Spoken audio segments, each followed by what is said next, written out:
Article 370 की मनसूखी के 5 साल पूरे। आर्टिकल 370 की मनसूखी के बाद तरक्की की राह पर गामजन है जम्मू कश्मीर।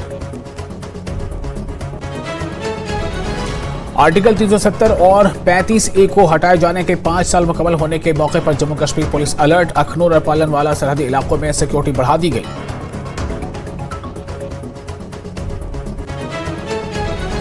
गुरेज में पहली बार पहुंची बिजली, लोगों की जिंदगियों में आई नई तब्दीली। 370 की मनसूखी ने बदले गुरेज की तकदीर, लोग अब कर सकेंगे जदीद घरेलू आलात का इस्तेमाल।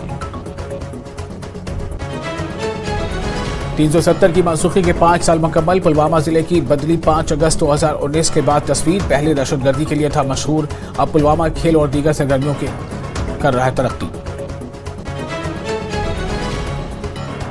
दफा 370 की मनसूखी के 5 साल मुकम्मल। रिकॉर्ड तादाद